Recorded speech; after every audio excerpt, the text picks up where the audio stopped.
The TVWAN News is proudly brought to you by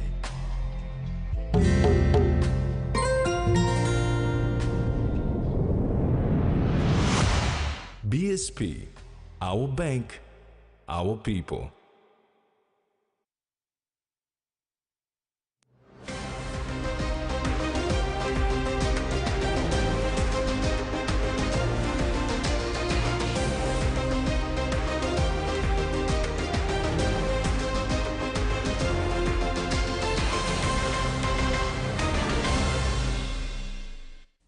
Hello and welcome. I'm Jasmine Jack with Tuesday's news.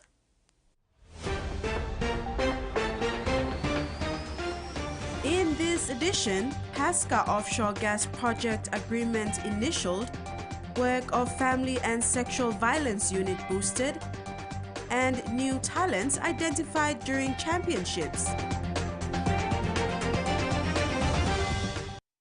The PNG government and the developer of the Pasca offshore gas project in Gulf, Twinza, initialed the gas agreement for this project at the margins of the investment conference in Sydney today. This document will now go to the National Executive Council for approval while Twinza takes it to its board for further deliberation before it's finalized. Before jetting off to Sydney for the investment conference on Friday, Prime Minister James Marape, in a statement, announced the possibility of the state negotiating team concluding the discussions about the Pasca offshore gas project and Wafi Golpu mine at the margins of the investment week. True to his words, the Pasca project negotiations went well, with the agreement initialed today in Sydney. And so over the last 72 hours almost, Mr. Stephen Quantrill, the Executive Chairman of Twinza Oil, and my good merry folk at the state negotiating team under the leadership of the Minister for Petroleum and the guidance of the Prime Minister, of course, have got to a stage where we are comfortable that the commercial terms which are represented in this agreement, the regulatory terms that are represented in this agreement, the administrative terms that are represented in this agreement, and the partnership which is represented in this agreement is ready to be initialed. One of the key highlights of this agreement is that 70% of the revenue generated from the project will be for PNG, underscoring the government's commitment to maximizing benefits for the people of Papua New Guinea from its natural resources. Today, the signing, paid signing, indicates affirms state stake and 70% threshold. That's the highest ever PNG government will secure for PNG in all the projects that we are negotiating or have been negotiating. And so I just want to say on behalf of Papua New Guinea, right around, I want to appreciate the investor on the table for you to give to state total at 70%. That includes equity, royalty, a better defined royalty, and tax, as well as other levies associated with it, including local content, including spin-offs, including domestic gas at 4.5% JCC. All of this equates to total state take running off to 70%. This significant agreement will be submitted to the National Executive Council next week for approval. Following this, the agreement will be signed at the Government House between the stakeholders to be witnessed by the Governor-General. The Pasca offshore gas project is expected to play a vital role in boosting the local economy, creating jobs and contributing to the country's energy needs. Prime Minister James Marape said this project is owned 50-50 by Twinza and PNG. 40% of the PNG portion will go to Gulf Province, while 10% to the PNG government. Ruth Rongula, TV1 News. The Family and Sexual Violence Office at the Airport Police Station, located at 7 Mile in Port Moresby, was officially opened today. The opening of this new office space will help the unit to do its work better. While the Family and Sexual Violence Unit has an important role to play in assisting women and girls in PNG, lack of resources such as office space has been one of the issues faced by the unit. Tremendous work by a dedicated team of police officers led by their director, Delilah Sandeka, saw the opening of a new office space at the airport police station today. The office was opened by the NCD and Central Commander Benjamin Turi and witnessed by representatives from the Royal Club of Port Moresby, staff of FSVU, partners and stakeholders. In her keynote address, the former Assistant Commissioner of Police for Administration, Joanne Clarkson, said FSVU has grown from strength to strength with over 50 established units across Papua New Guinea to ensure that services reach women and girls in the country.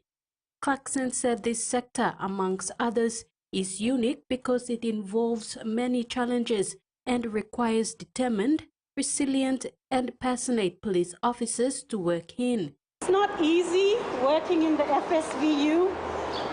It takes special kind of people with a special kind of heart to actually work in this area.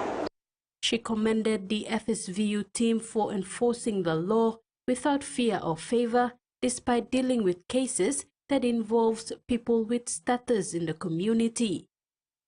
Enforce the law without fear, because I know a number of cases that have involved, very senior people within government, within private, that you have not backed down from. Without fear, without favor, whoever they are, whatever status they are, you still go out and get them. In sharing similar sentiments, the NCD and Central Commander, Benjamin Turi, said this sector has started from nothing to now having more than 50 established units. Turi highlighted that despite women and girls being the main victims of violence, men face violence as well, but many do not air their complaints due to the negative comments they often receive. Not only women, there are silent minority of men who are suffered by aggressive women. They are there too. So we'll always come across this type of men, and they are the ones, they will never come forward to report, because the stigma of shaming and man, or you marry, or you gilly. There are some men who are suffering silently also. You must understand that. Meanwhile, Adam Hodges, a representative of the Royal Club of Port Moresby, said the club's effort in terms of funding has flourished through the opening of the unit, something the club is thankful for, and thanked the FSVU team for working with them to ensure their support is put into good use. Our FSVU office represents 5 officers our club has been involved with today, representing an investment of approximately 750,000 kina. Tracy Pa, TV1 News. Control Union now has an office in Papua New Guinea following its launch on Monday, December the 9th in Port Moresby. Launched by the Minister for Oil Palm, Francis Maneke, Control Union is a private international company that has been serving the commodity market since 1920. They provide independent inspection, laboratory analysis, and certification services to the agricultural industry and offer specialized and reliable support from producer to consumer and exporter to importer. When launching the newly established Control Union office in the country on Monday, Minister for Oil Palm, Francis Maneke, says the establishment of the Control Union office will enable closer collaboration with oil palm industry stakeholders, ensuring that sustainable practices are not only discussed but implemented effectively.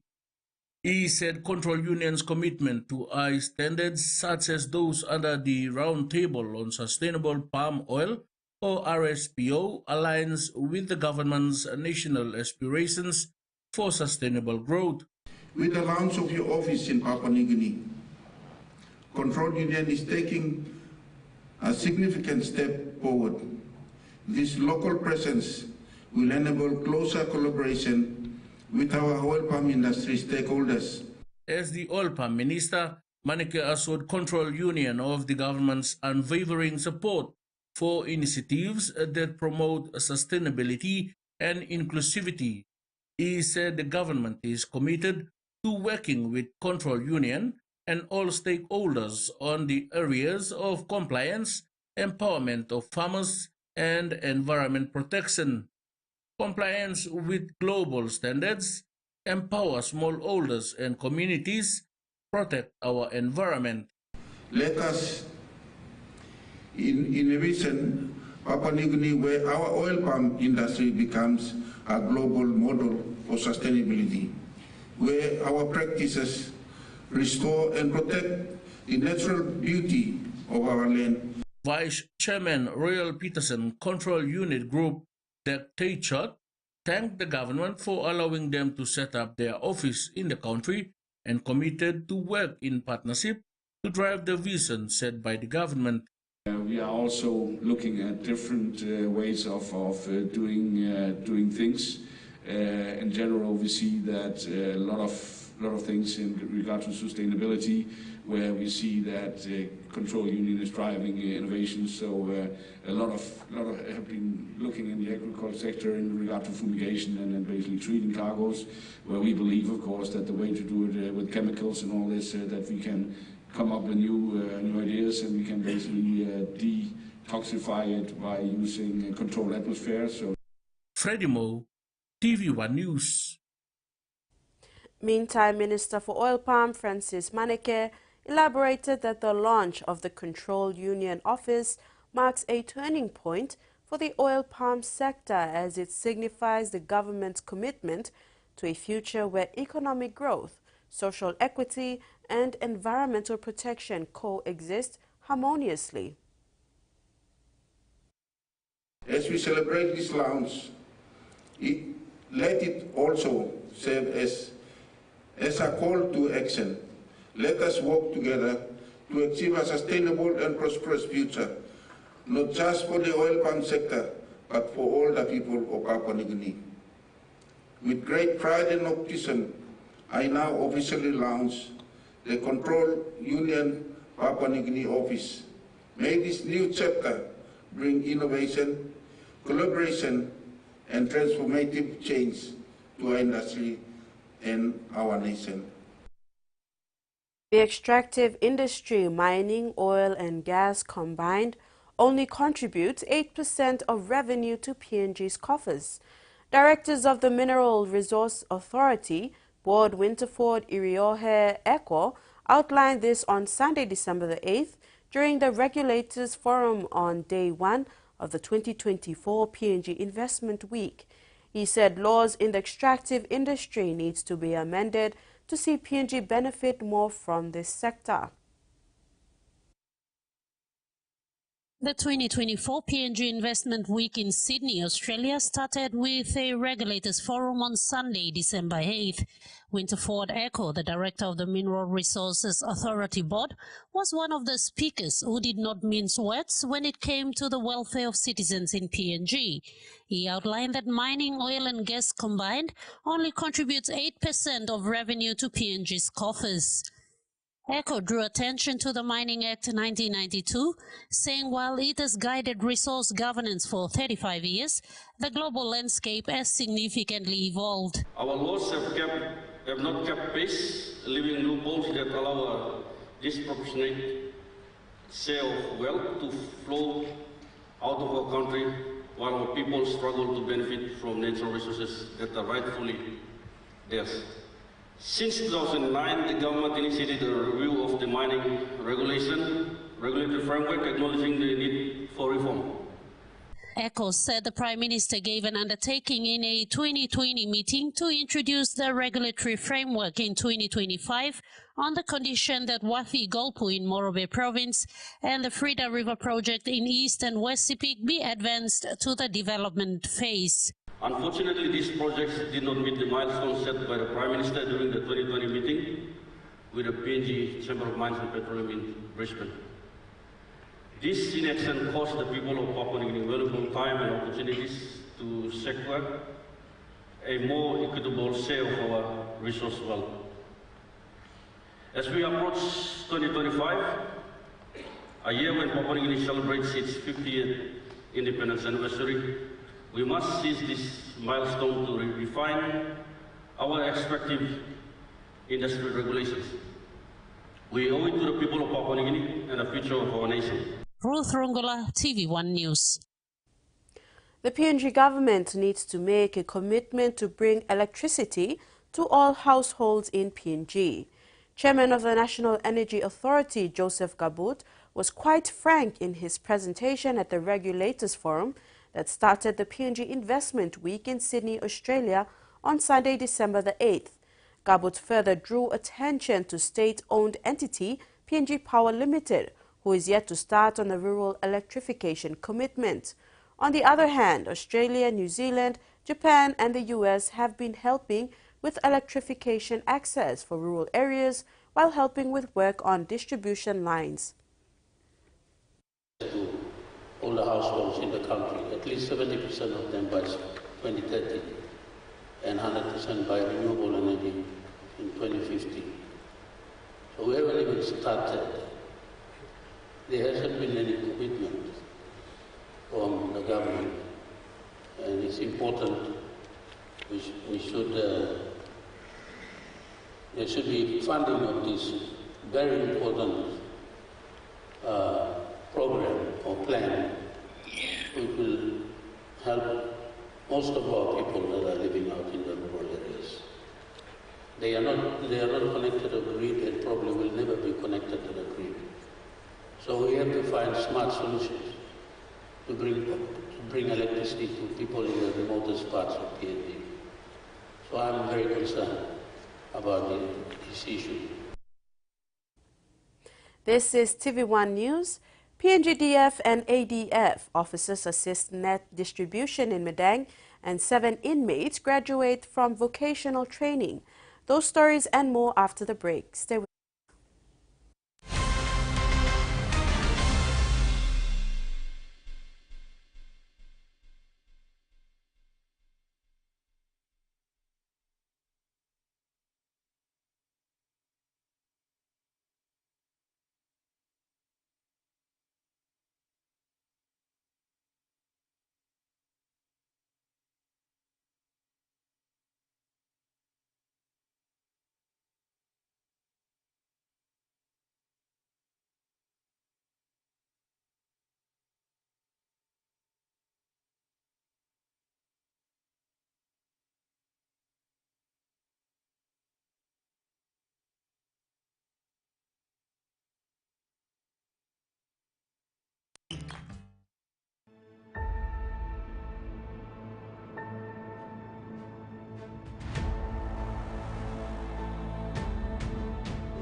A true champion is measured by their courage, their determination, and their passion to never give up and to always keep trying.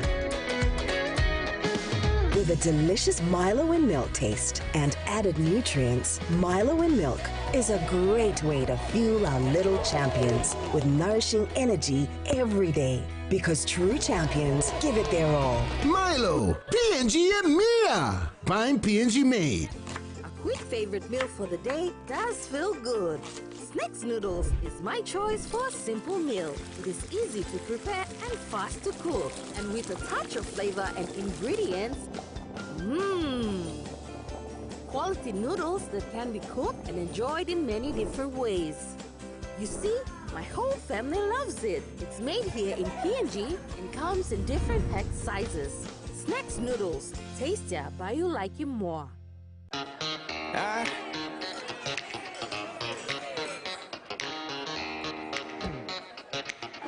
Superstition ain't the way.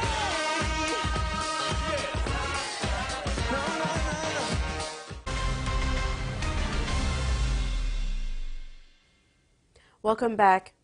Works on the air side of Gurney Airport in Milne Bay Province as part of the airport upgrade works under the Civil Aviation Development Investment Project 2 will commence in January 2025.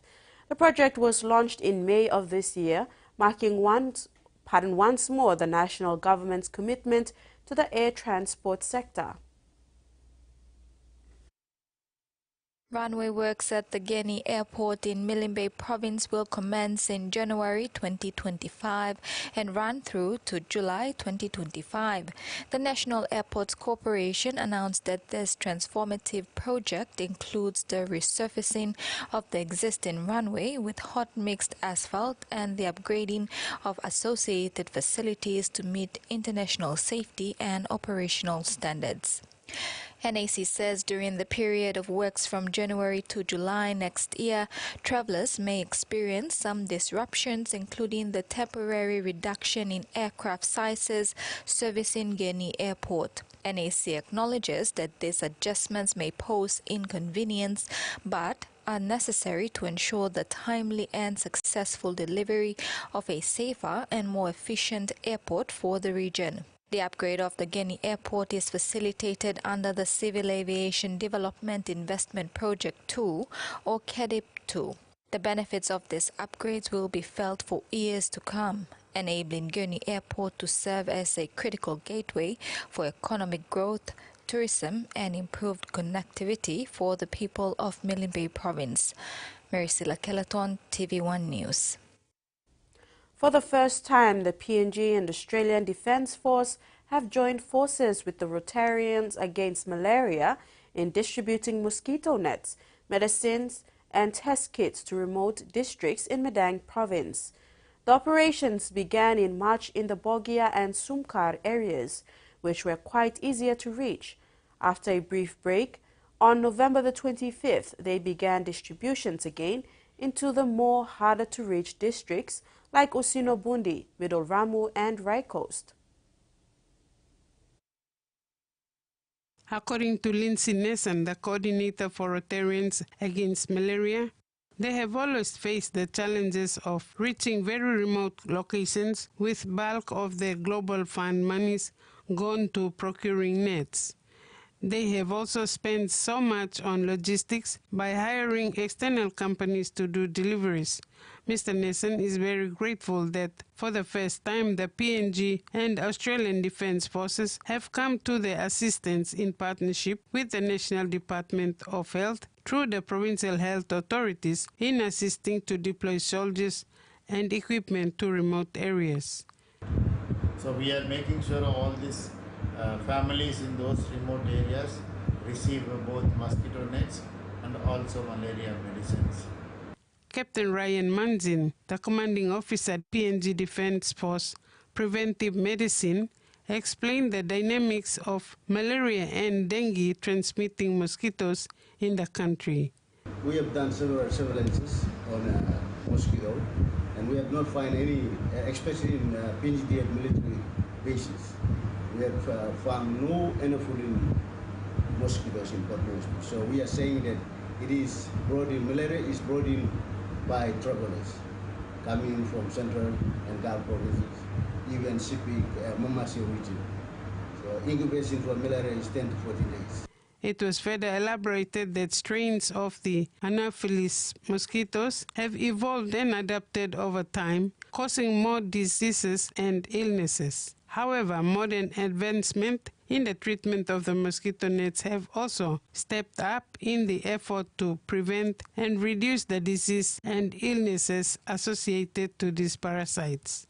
Mr. Nesson states that the only way is to take preventive measures and encourages people to utilize the nets for its intended purpose rather than reselling or fishing. He also advised that all nets, medicines and test kits are free and should not be charged by health centers or facilities that have received their rations.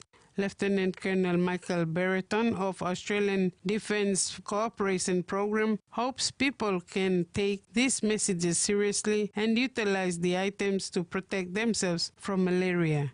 The delivery is really the first stage. The community education, the buy-in from the community and the way that they go about supporting the delivery and the distribution, and then the community's efforts to try and keep that reporting data up so that the health professionals have the right information to make those decisions. Frida Kana, TV1 News.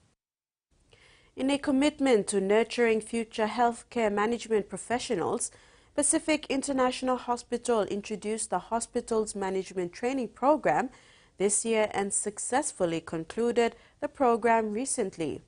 The hospital certified 5 determined trainees as part of the first batch from this program. Pacific International Hospital announced the successful conclusion of its hospital management training program. The program, which was launched earlier this year, provided trainees with a comprehensive understanding of hospital operations through structured management development and practical exposure.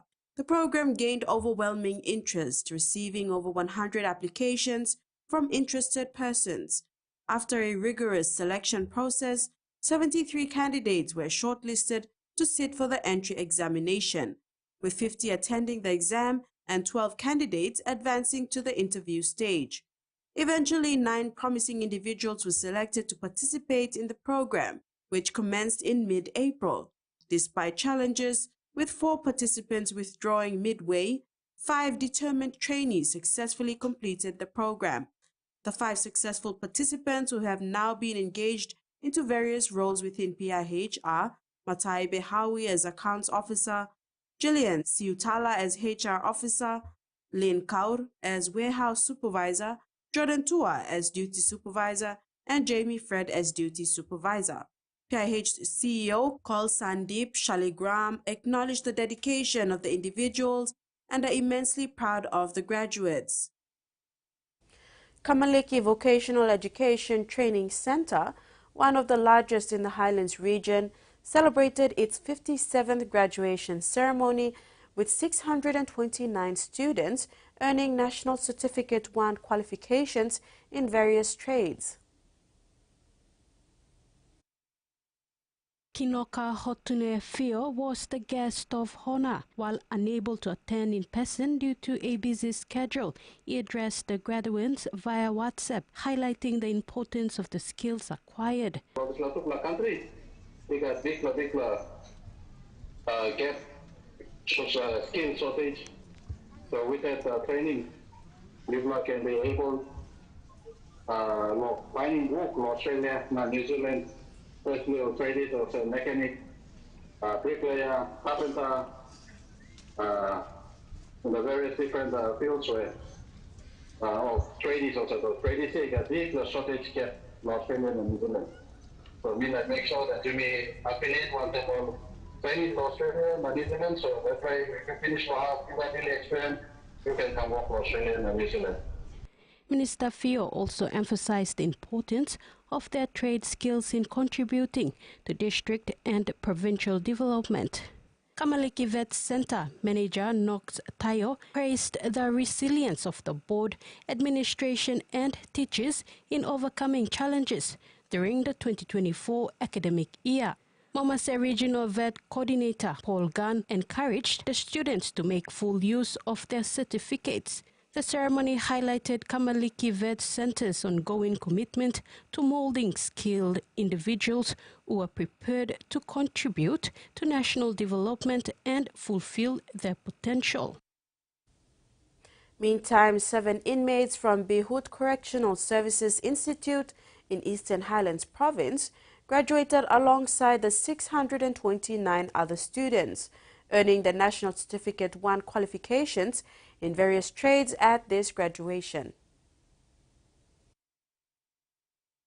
The graduates expressed their gratitude for the Memorandum of Agreement between Correctional Services Department and the Department of Education, which allowed prisoners to access training programs. In an interview, inmate Bobby David shared how the program brought new hope to their lives. So thank you again. Na nam do sabin cha do sabanis do lugo sem do na panyam do hope ba tru lo commendable mi bla en putim do kam auto sem lo school nam do school do pilimo sem mi bla gat big ama ma sam bien mi do can go outside mi do come up senis percent na incha community mi do kam good ma na wan sanin do okina kam mi do na work again. Kelvin Howe, another inmate graduate, reflected on how the program transformed his outlook on life. Mitino sem harabus na emplo life plumilo and finish plumino no aro la kubla saning ba kama pinjada life lumla image part untuk thank you losla program well pin kamapim agreement on the CIS lo bringing rehabilitation program lo kamapim kutla lo mibol karabusman. This initiative not only equipped inmates with valuable skills, but also offered them a second chance at life, reinforcing the power of rehabilitation and education to transform lives. And now the finance news. The Kina closed lower at 0.2511 US dollars in the interbank market. At Bank South Pacific, our Kina was buying 0.2436 US dollars, 0.3756 Australian dollars, 0.224 euro, and 36.53 Japanese yen. Looking at commodity prices at New York close, gold, cocoa, copra, palm oil, and crude oil closed higher, coffee closed lower, and copper closed the day unchanged. And on the stock market, the Dow Jones closed lower, ASX closed lower, and all ordinaries closed lower as well.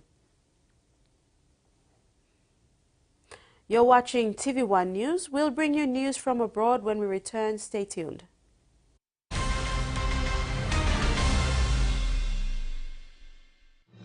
Experience a convenient and smarter way to do your banking with BSB Mobile Banking. You don't have to leave the office or your home to pay for bills. You can view your account balance, transfer funds, top up phone credits, or purchase Easy Pay units wherever you are. Visit your BSB branch today to register now for BSB Mobile Banking. BSB Mobile Banking, the smarter way to bank. BSB, our bank, our people. Hiya, Mama. You wait then, but me add him special flavor. Put in more flavor, put in more taste. Magic kakaro, get up and big smile on face. Time for kim chicken, a great kumutu. Sip, sip, da moo, yes, magic on you. Maggi, the taste PNG loves. In its first 10 years, the PNG LNG project has had a long-lasting impact, contributing more than 28 billion kina to the state of Papua New Guinea. Equity distributions are paid to KPHL and MRDC based on the interest they hold. Tax is paid to the IRC, while development levy and royalties are paid to DPE. For more information on direct and indirect benefits, visit PNG EITI's website. Enjoying life when we work together, making happy memories that last forever. Hot in talk, young or old, a scale race family meal with home. We'll bring out the smiles cause it's our favorite for minds. Tennessee cola, scale rice, don't scale price. Tennessee cola, scale rice, don't scale price. Amber, you like it? Bro, it's awesome, man. Pepsi promotion. I'm so excited. Let's go, let's go. Amber, Pepsi for Max. Pepsi for Max. And how do you win this? 2 plus Pepsi, that's all. 2 cans, bro. 2 plus, that's all. You get yourself a chance to win. This box of Max. It's crazy cool. My God. Pair of headphones. It's a towel. How about that? Cooler box. Yeah!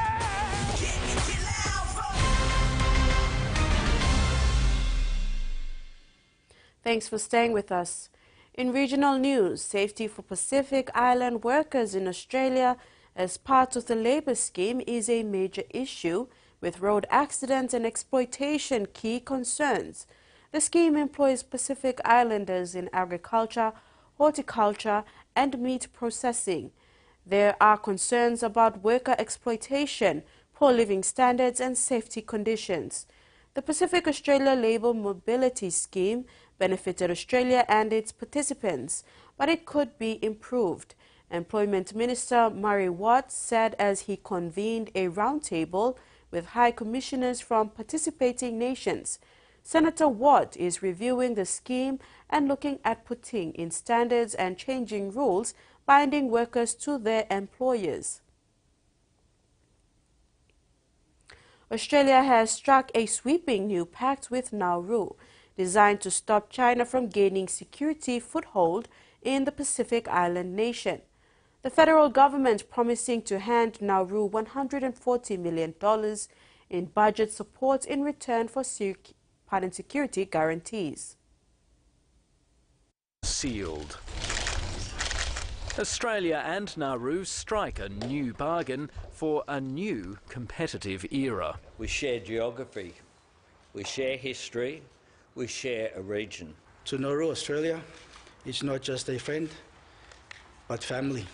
Isolated and with a population of just 11,000, Nauru faces a grim financial outlook. Australia stepping in with $140 million in budget and security support over 5 years. We recognise that the economic stability of our neighbours benefits our entire region.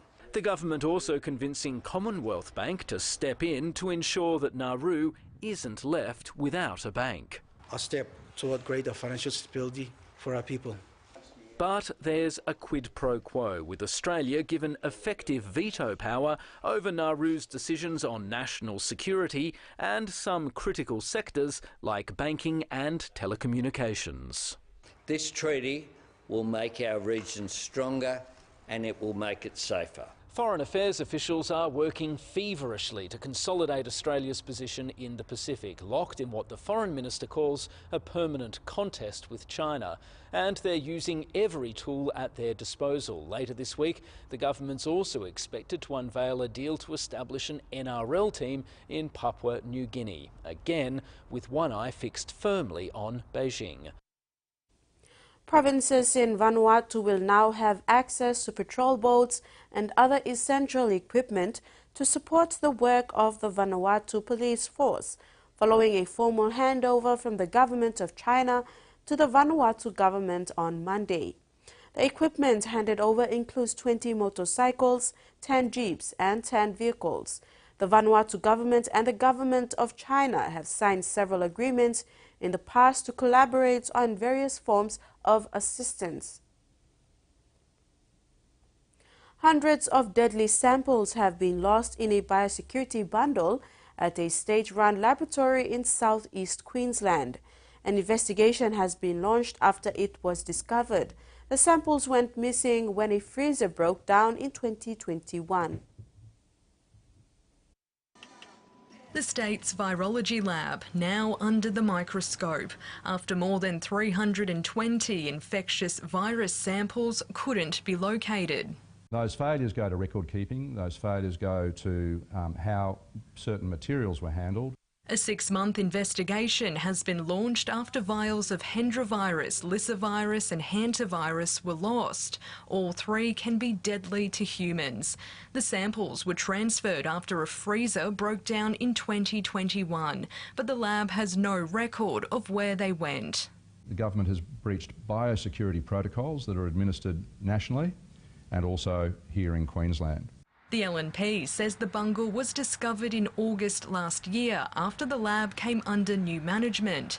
The state's chief health officer says the samples may have been destroyed. I want to assure Queenslanders that I do not believe there is any evidence of public health risk arising from these record-keeping breaches. The lab used to be part of Forensic and Scientific Services, which has been the subject of 2 major investigations after failures with DNA samples.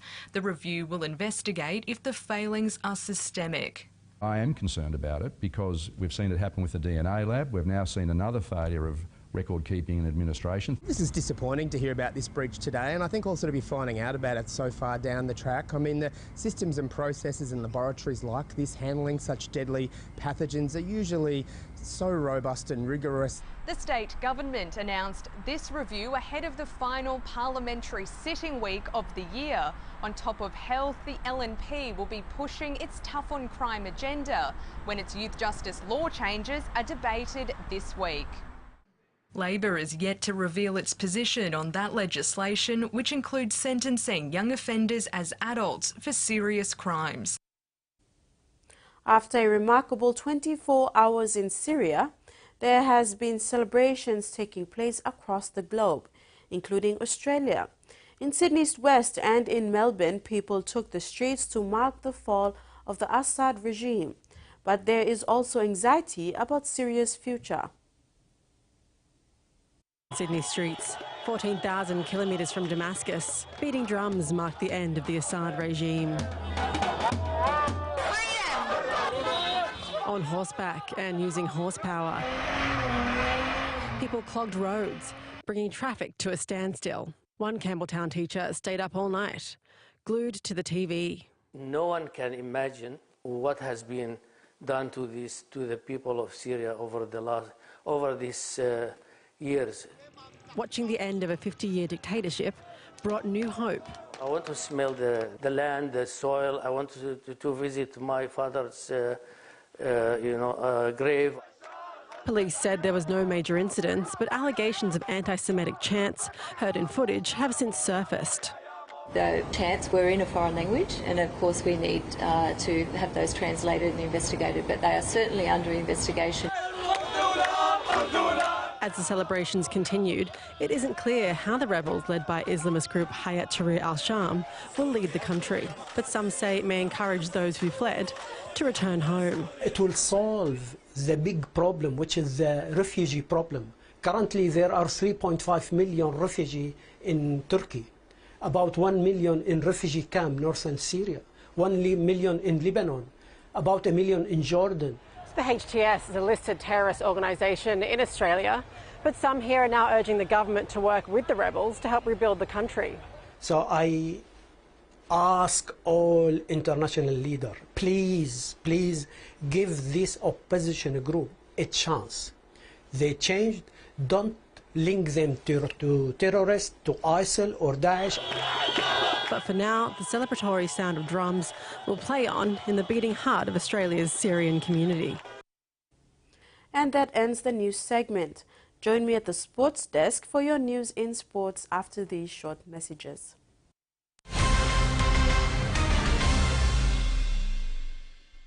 Bro, it's awesome, man. Pepsi promotion. I'm so excited. Let's go, let's go. And Pepsi for match. Pepsi for match. And how do you win this? 2 plus Pepsi, that's all. 2 cans, bro. 2 plus, that's all. You get yourself a chance to win this box of match.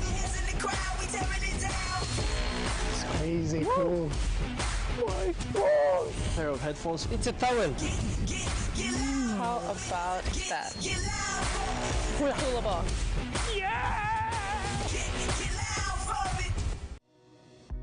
In its first 10 years, the PNG LNG project has had a long-lasting impact, contributing more than 28 billion kina to the state of Papua New Guinea. Equity distributions are paid to KPHL and MRDC based on the interest they hold.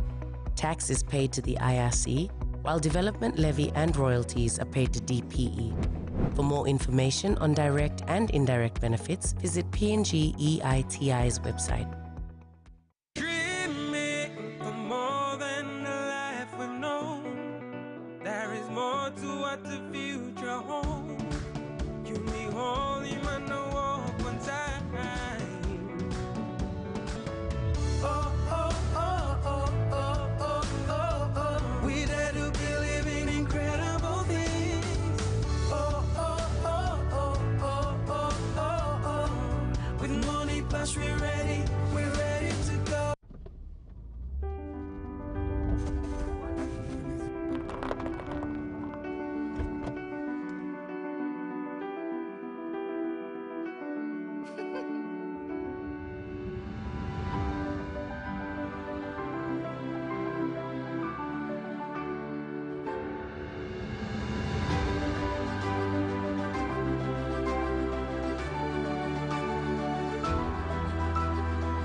My name is Dan Cabela, and I'm traveling the globe to explore the true impact that hunting is having on our remaining wild landscapes.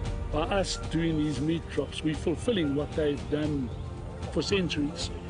By protecting vast landscapes from top to bottom, everything benefits. Woo!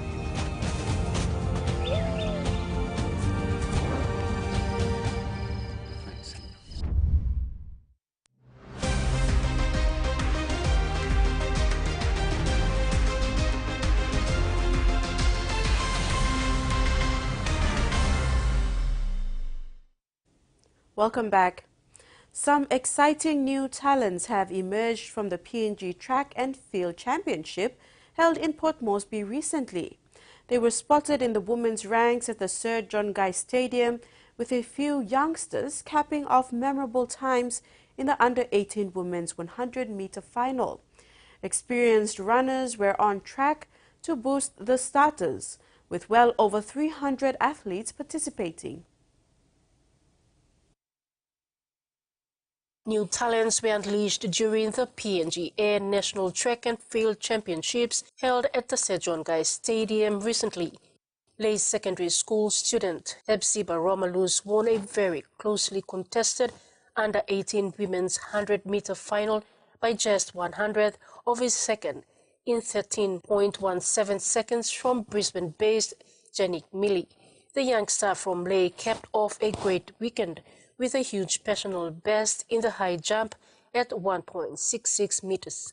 15-year-old NCD-based Althea Memodale, competing for Team Nest, impressed the visiting coaches with a 400-meter performance, competing the sprint treble in the under-16 division. A dedicated group of officials in Port Moresby coordinated the track and field events with the best available para-athletes in the throws and were able to compete and register performances that they hope will enable them to be considered for the Pacific Mini Games.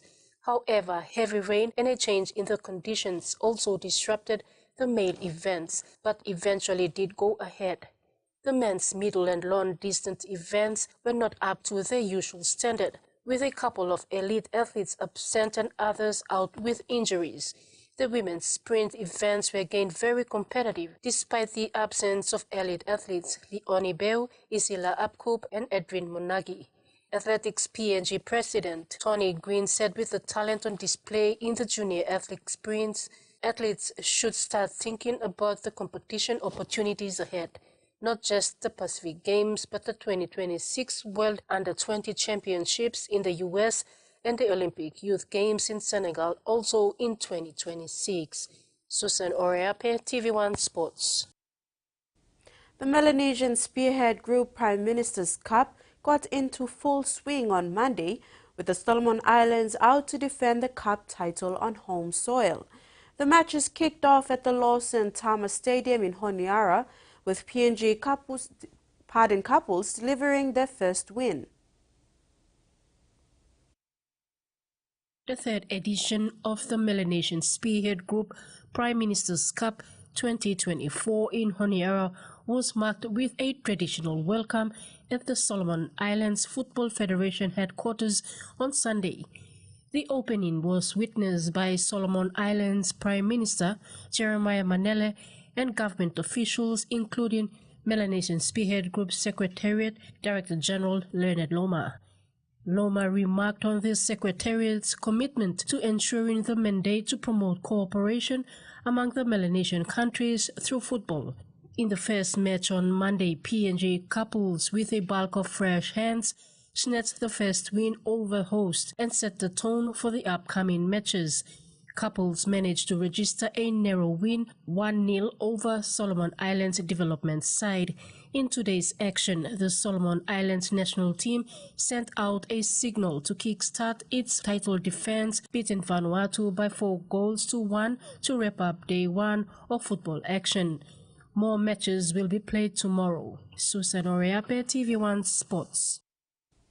President of the PNG Kickboxing Federation, Stanley Nandex, expressed disappointment that all the hard work put in over the past months was a total waste. He said the delays in sponsorship and NID, including passports and visas, contributed to the delay in sending the team on time.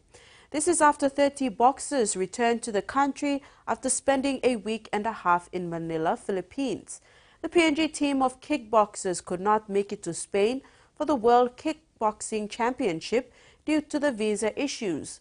Nandex said the Spain Embassy office in Manila could not grant visas within days, making a bid impossible for the team to travel, but said he can't blame anyone for missing out on this big sporting opportunity.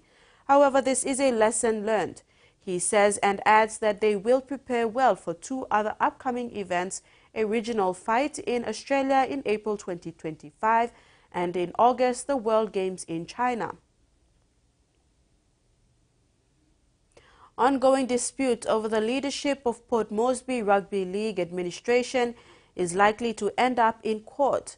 This is despite an intervention by the Southern Confederate and PNG Rugby Football League to mediate the leadership issues between Dr. James Naipao and Hong Kiap. Ongoing dispute between Dr. James Naipao and Hong Kiap in the recent weeks has attracted the attention of Southern Confederate and Papua New Guinea Rugby Football League, who intervened to help resolve the administrative issue before the competition returns for the 2025 season. PNG RFL called a meeting through General Manager for Community Rugby League Mark Mom on Friday, 6 December, chaired by Southern Confederate Director Jacob Ivaroa. The meeting was to mediate between Dr. Naipao and Kiap's administrations so that the issue is settled. However, in a press conference yesterday, newly elected Chairman Hong Kiap questioned the move by Ivaroa and the PNG RFL to host this meeting. He said Ivaroa knew PRL has not had a permanent board in the last 8 years, yet they didn't intervene to fix this until the participating clubs made a move to appoint the board last month. Kiap maintains that he is the duly elected chairman of the Port Moresby Rugby League, while Dr. Naipao says the meeting was illegal and he remains the chairman. Kiap indicated he will take the matter to court for clarification if the Southern Confederate and PNG RFL continue to push for mediation through another annual general meeting next month, which Kiap says is outside of the PRL constitution. Kiap added that Southern Confederate Director Ivaroa is not the right person to decide the date as to when the Port Moresby Rugby League should hold its AGM. Susan Oreape, TVWAN Sports. One of Eastern Highlands Province's largest off-season rugby league competitions, the Yagaria League, is bringing excitement to Lufa District while keeping youths engaged and out of trouble this festive season. The Yagaria Off-Season Rugby League, one of the largest competitions in Eastern Highlands Province, is underway in Lufa District. Hosted at Yeforapi Primary School every Sunday from November to January, the league has grown to include 20 teams this year, up from 12 in previous years. President Simon Casses said the league aims to engage youth in sports and church activities during the festive season to keep them away from trouble. The competition has also produced talented players who now represent teams like the Bintago Gorokalahanis in the Digicel ExxonMobil Cup competition. The league continues to serve as a platform for youth development and talent discovery in the region. No, it's all about people running game, showcasing all raw talents, all line staff players. All got chances can play out some lab, like small come up bring all talents can play. At least lines are working more scout selection about that is all can come. People are so far running game good, smooth, trouble free. Whereas some club you can hurry more one little game or fight na kind of some, but league blooming very safe. Susan Oreape, TV1 Sports. And that ends the sports segment. We'll now have the weather forecast.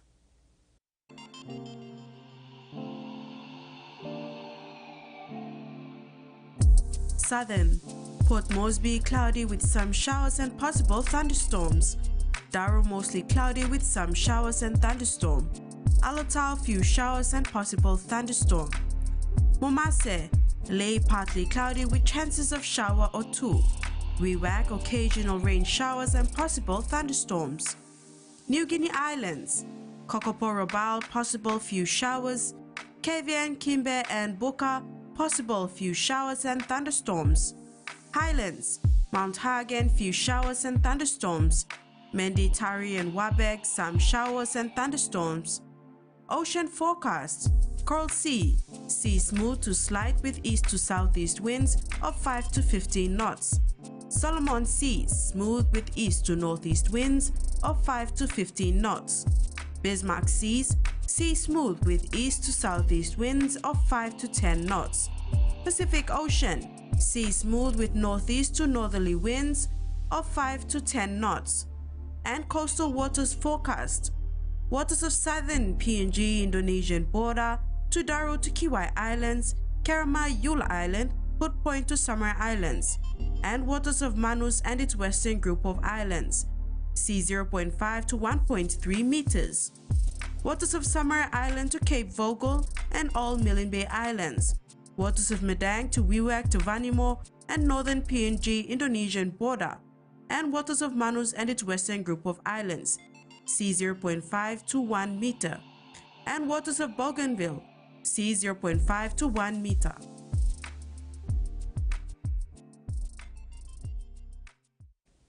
And that just does it for tonight's news. Thanks for your company. Good night.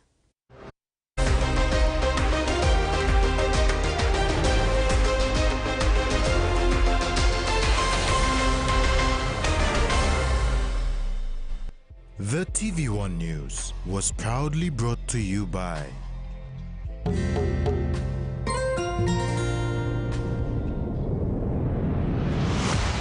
BSP, our bank, our people.